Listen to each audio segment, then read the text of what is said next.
कि स्वर परीक्षण जो है ना, उसके लिए आपको 499 रुपया लिया जा रहा है ना। बाद में आपको कुछ भी राशि नहीं देनी है। और जैसा कि मनोज टाइगर भाई ने कहा कि आप जो हैं, अगर आपके अंदर काबिलियत होगी तो आप आएंगे और यहाँ से 4 चक्का पे चढ़ के 1,51,000 झोरी में भर के जाएंगे। और 5 गाने उससे भी ज़्यादा कीमती हैं, वो 5 गाने जो मतलब एक बड़े लेवल पे उसकी शूटिंग होगी, और वो शूटिंग उस कलाकार के लिए अमृत है, उसको उसके लिए उसके जीवन में। और ये बहुत बड़ी राशि नहीं है, बहुत छोटी सी राशि है ये। और मैंने एक चीज़ देखा है कि बहुत सारे लोग इसको बहुत दूसरे तरीके से लेते हैं। ऐसे बोलते हैं कि हम गरीब हैं तो हम 400 रुपये नहीं दे पाएंगे तो हमको नहीं लीजिएगा।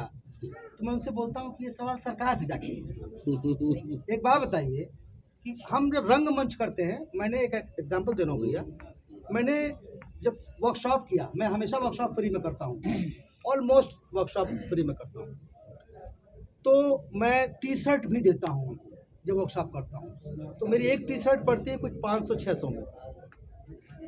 तो मैंने देखा 50 लोग पहले दिन आए, मैंने टी शर्ट बांट दिया, दूसरे दिन 20 लोग आ रहे हैं, 35 लोग आ रहे हैं, बाकी टी शर्ट लेके गायब। तो मैंने टी शर्ट का कीमत लगा दिया 1000 रुपया। तो जो 1000 रुपये दे के टी शर्ट लेता था वो 30 दिन का वर्कशॉप फ्री में पूरा करता था। उसको लगता था बाबा रे पैसा दिया हूँ। तो अगर आप अपने करियर के लिए, अपनी ज़िंदगी के लिए, आपके पैर में घाव लगेगा जब, तो आप 500 रुपये की दवा नहीं पूछेंगे कि हम भीख मांग के लाएँ, कहाँ से लाएँ। आप अपने, वो भी आपका करियर है, आपकी ज़िंदगी है, आपका फ्यूचर है। जब आप कमाएंगे, आपका लाइमलाइट, हम कह रहे हैं आप 6 तो चुने जाएंगे ना भाई, उसके पीछे 600 जो जर्नी यात्रा तय करेंगे, जो जाएंगे, उनको भी तो लोग देखेंगे। जो विजेता होता है उससे ज़्यादा हारने वाला भी लाइमलाइट में आता है, उसको भी लोग पसंद करते हैं। वो भी तो जर्नी आप तय करेंगे। हम यहाँ तक आते हैं, भैया यहाँ तक आते हैं, सारे लोग अपना नुकसान करते हैं। यही प्रोग्राम जब लॉस में होता है तब कोई पूछने नहीं आता है कि भैया तुम्हारा घाटा भले कमेला। तो ये बहुत छोटी सी रकम है और इसको गुरुदक्षिणा समझिए, चाहे जो समझिए, मुझे लगता है इन चीज़ों को अन्यथा नहीं लेना चाहिए। चाचा आपसे एक सवाल रहेगा, वर्कशॉप को लेकर आपने कहा कि थिएटर करने कलाकार के लिए कितना जरूरी है?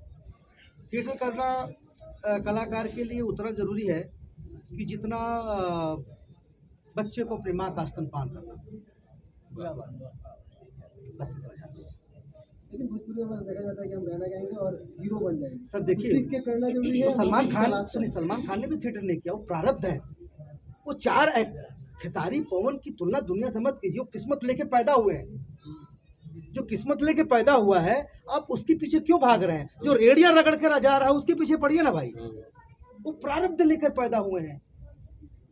सलमान प्रारब्ध लेकर पैदा हुआ है, वहीं पर पंकज त्रिपाठी एड़िया रगड़ कर पहुंचा है वहाँ। तो आप पंकज त्रिपाठी को अपना आदर्श मानिए। तो सिंगर बन करके स्टार बन जाना कोई गुनाह थोड़ी है, इसको गुनाह नहीं मानते हैं।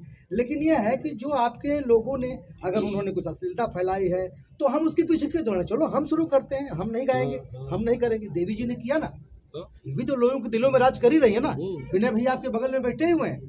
एक ऐसा लिरिक्स राइटर जो अपने को, मैंने देखा है शुरू से, किसी भी स्टार से कम का सेलिब्रिटी नहीं है।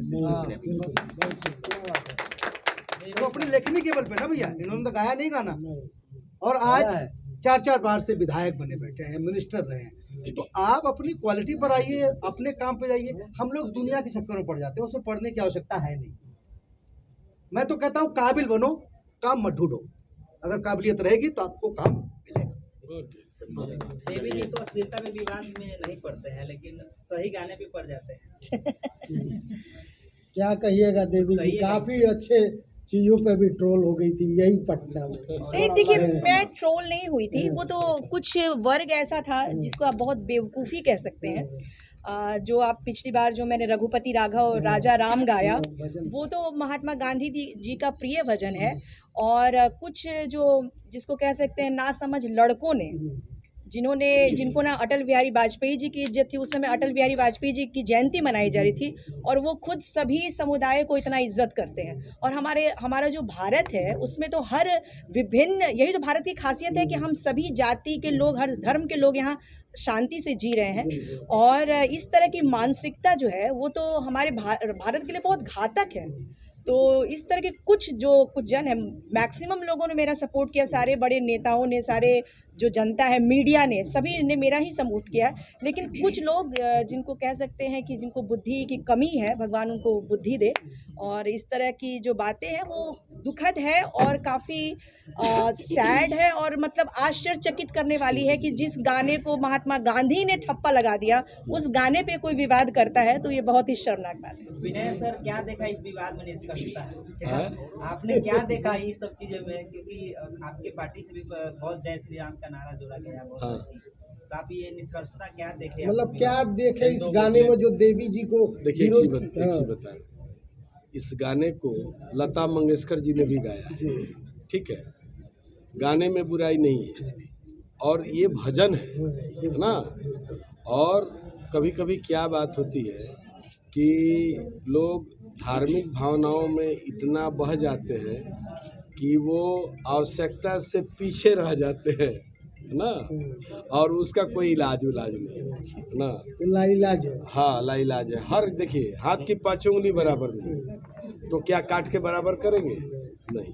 कभी कभी क्या होती है बात कि माहौल के हिसाब से वहाँ के दर्शक जो हैं, माहौल के हिसाब से वहाँ का मंच है, माहौल के हिसाब से वहाँ की सारी व्यवस्थाएं एक अलग माहौल में रहती हैं, और कोई ऐसी बात आती है जिस बात को वो लोग समझ नहीं पाते। जैसा कि बहुत बढ़िया तरीके से कहा कि हमारी बात को कुछ लोग समझ नहीं पाए, बाकी आप लोग का सहयोग मिला, बीजेपी के सभी बड़े नेताओं का सहयोग मिला। तो इसका मतलब है कि कुछ ऐसे लोग होंगे जो इस भावना को नहीं समझे होंगे। कलाकार की भावना अलग होती है ना, और माहौल वहाँ का कुछ ऐसा होगा उनके मन में, इसलिए इस तरह के और इस तरह की बातों को बहुत लेने की ज़रूरत नहीं है। घर में भी एक माँ के पेट से 4 बच्चे पैदा होते हैं, चारों का चरित्र अलग हो जाता है, चारों का चेहरा अलग हो जाता है, चारों की सोच अलग हो जाती है, तो क्या माँ का दोष देंगे? बस बहुत कुछ कह दिया। अच्छा, लास्ट में पवन सिंह को लेकर क्या कहिएगा? आजकल फिर ट्रोलिंग चल रहा है, पवन सिंह को देखिए रहे, माँ उनकी जब से बोली है कि ज्योति सिंह पैसे के लिए आई थी या पैसा लेकर चली गई, अब इस चीज़ को कैसे देखते हैं? देखिए, उनका व्यक्तिगत जीवन है, मेरे बेटे जैसे हैं, बेटे जैसे क्या बेटा है, पिताजी भी बोलते हैं, कहीं नहीं बोलेगा मेरा खुद का बेटा जितना मेरी गोद में नहीं सोया उससे ज़्यादा पवन सिंह सोए हैं। लेकिन आज के समय में जिस तरह की सरस्वती उनके पास है, उस सरस्वती के हिसाब से ज़िंदगी जिए, है ना, तो इन सभी चीज़ों से वो दूर रहेंगे। मेरा तो इतना ही कहना है कि व्यक्तिगत जीवन में हमको भी नहीं जाना चाहिए, आप लोगों को भी बहुत नहीं जाना चाहिए, है ना। अच्छा गाते हैं, बस उतना ही अच्छाई है, उसी अच्छाई को बोलते रहिए, सोचते रहिए। चुनाव लड़ रहे हैं, अभी गए थे दही चूड़ा खाने RK सिंह के पास, अब देखे होंगे सारी लोग बता रहे भाजपा से टिकट मिलने वाला है, और काराकाट में ज्योति सिंह भी बोल दिए कि चुनाव लड़ेंगे। क्या कहेंगे इस सारी चीजों को? लड़ा था महाराज चुनाव का, अच्छा ना है। भरत मेहरारू एक ही अखाड़ा में रहेंगे, भाई पत्नी दोनों आदमी। हमको नहीं लगता है, देखिए एक चीज बता रहा, हमको नहीं लगता है कि पवन सिंह लड़ेंगे तो ज्योति भी लड़ेगी वहीं से, ऐसा मुझे नहीं लगता। बोल रही है महाराज, कई बाइट आया है। बोलने दीजिए, बोलने के लिए बहुत सारी बातें होती हैं ना, और आदमी बोलता है और बोलने के बाद उस पर कायम नहीं रहता है, पहाड़ों की तरह कायम रहना पड़ता है, झरने की तरह बहने से नहीं होती। सर, अगर ज्योति सिंह चुनाव लड़ते हैं तो विनय बिहारी जी का आशीर्वाद रहेगा, या फिर पार्टी में शामिल करेंगे, या फिर टिकट के लिए कुछ? देखिए, एक बात बताता हूँ, ये सवाल मेरे लायक है ना। मैं भारतीय जनता पार्टी में हूँ, भारतीय जनता पार्टी में जो भी आएगा उनका स्वागत है, और हमारी पार्टी वन मैन पार्टी नहीं है, हमारी पार्टी में एक टीम है, शीर्ष नेतृत्व की एक लंबी फहरिस्त है ना, एक लंबी सूची है, और उस सूची से कोई व्यक्ति जो आदेश देता है उस आदेश का हम लोग अनुपालन करते हैं। हमें जहाँ भी ड्यूटी पे लगाया जाता है हम जाते हैं, है ना। तो हमारे यहाँ खेसारी जी आए उनका भी स्वागत है, अब पवन जी आए उनका भी स्वागत है, आज ज्योति जी आए उनका भी स्वागत है, लेकिन कुर्सी जो है 243 गो है। और उसमें भी हम लोग 5 खानदान हैं, 5 पांडव हैं, है ना। बीजेपी है, नीतीश जी हैं, अपना चिराग पासवान जी हैं, मांझी जी हैं और अपना उपेंद्र कुशवाहा जी। तो अभी जो 6-7 महीने के बाद हम लोग की पार्टी सभी मिल कर के 5 प्रदेश अध्यक्ष, राष्ट्रीय अध्यक्ष सभी मिल कर के जब सीटों का बंटवारा करेंगे, उसके बाद पता चलेगा कि कितने लोग आए और कितने लोग भाग गए। क्योंकि जो कुर्सी के लिए आएंगे उनको नहीं मिलेगी कुर्सी, तो हो सकता है कहीं और जाए। आई बात समझ में? तो अब वो बाद की चीज़ है, भारतीय जनता पार्टी में जो आएगा उसका स्वागत है। तो भविष्य में ख्याल रखा जा सकता है। एकदम काहे नहीं किया। अच्छा 25 में आप चुनाव लड़ रहे हैं कि नहीं सर? हम लड़ रहे हैं। लड़ रहे हैं ना? 25 में नहीं, अभी 50 तक लड़ेंगे। अभी तो आने वाले के समय के लिए तो आप कौन सी बहुत ज्यादा करीबी हम। तो रीजनल से लेकर नेशनल चैनल पूरा दिन भर यही खबर चला रहा है कौन सी की तीसरी साल। सुनिए, हम तो एक बार बताएंगे, जीवन में मैं भोजपुरी के लिए सिनेमा का एक कलाकार हूँ और किसी के पर्सनल लाइफ के बारे में मैं कुछ नहीं बोलना चाहता, क्योंकि वो पवन सिंह एक कलाकार हैं, उनके कलाकारी के बारे में पूछिए। उनका भाई दुर्भाग्य है कि पारिवारिक मुसीबत से जूझ रहे हैं, जाने दीजिए उसको, क्यों दुनिया के सामने ले आना। आपके पास अरे भैया एक ना 25 ब्याह करें, हमसे कहा लेना देना, जो मन का तो करे। हाँ, उनका मर्जी। एक सवाल है आपसे कि पवन सिंह कहीं ना कहीं आपके भगना है जी, तो ज्योति सिंह आपकी भगनी हुई। हाँ, भगनी को क्या कहना चाहिए? आशीर्वाद है, खुश रहें, जिए, बढ़िया से रहें। हम तो चाहते दूसरे मिल जाएं, ना मिले तब खुश। पैसा लेने के लिए आई हुई थी। अरे माई, हाँ वो माई करेजा जुड़ाए तो ना, जब गुस्सा लगे तो बोलते हैं अपन। चुनाव में तो दोनों साथ थे। अच्छा रहबे करिए ना, जब अलग हो जाए तो देखल जाएगी। भाई बाड़े तो चलत हो। तो मतलब दोनों आदमी चुनाव लड़ रहे हैं, तो आप किसके तरफ से जाएंगे चुनाव प्रचार? हम केहू की तरफ से न जा भैया, मैं हर से जाओ, नौहर से जाओ।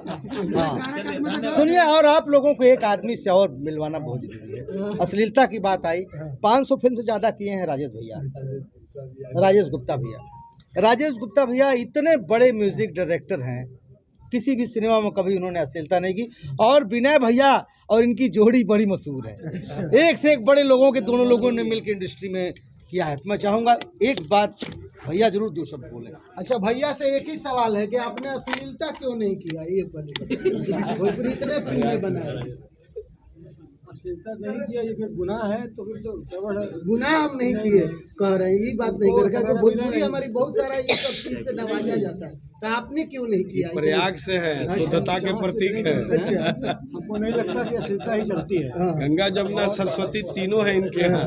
और हमारे डायरेक्टर प्रोड्यूसर ने बोला तो किसी ने जो बहुत प्रेस नहीं किया कि गंदा गाना करो, तो हमारे नेचर को देख के, और जो विनय जी गाना चाहते थे उसकी अश्लीलता होती नहीं थी, तो मेरा काम आसान हो गया, बस। और कुछ नहीं, कुछ खास कोशिश नहीं किया मैंने कि मैं अश्लीलता न करूं, गाने भी ऐसा नहीं मिला। कभी कोई प्रेशर आया अश्लील करने के लिए या फिर अश्लील गानों को बनाने के लिए? सब मिलाए नहीं।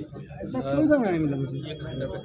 और अगर कोई डायरेक्टर प्रोड्यूसर ने बोला ना कि थोड़ा घुमा देते हैं इनके पास, इस बात कर लीजिए तो ये डील कर लेते थे, तो गाना ऐसा मिलता था जो मैं कर सकूँ। लेकिन भोजपुरी काफी बदनाम रहती है अश्लीलता में। जी जी, ऐसा है कि एक मछली सारे तालाब को गंदा करती है। अच्छे चीज़ को बहुत कम लोग पसंद करते हैं और गंदे चीज़ को बहुत ज़्यादा लोग पसंद करते हैं। इसलिए ये शो शुरू हुआ है, इसकी वजह से हम लोग ये दशा दिशा थोड़ा सा बदल जाए, ये हमारी सफलता है। अच्छा, मौका भी है, मौका भी और दस्तूर भी है। अच्छे बेहतरीन म्यूजिक डायरेक्टर है, राइटर साहब है, सिंगर है। अब भोजपुरी गाने अभी तक नेशनल अवार्ड के लिए चयनित नहीं हो पा रही है, क्या कहानी, क्या कब तक हो पाएगी? भोजपुरी फिल्में नेशनल अवार्ड में गई हैं। हाँ, फिल्म आपकी जानकारी में नहीं होगी कब हुई। गौना हमारे उदित नारायण जी उसके प्रोड्यूसर और डायरेक्टर थे, उससे प्राप्त। अभी फिलहाल में देखा जा रहा है कोई भी फिल्में या गाने नहीं चयनित हो पा रहे हैं, तो वही कारण है ना, वो स्टैंडर्ड नहीं है। उसी के लिए तो हम लोग प्रयास दशा दिशा जो खराब हो रहा है, इसे बदलने के लिए आए हम लोग। कुछ सालों से स्तर थोड़ा है, ये बात हम मानते हैं, उसको ठीक हो जाए इसके लिए कोशिश चल रही है। चलिए बहुत बहुत धन्यवाद। Thank you.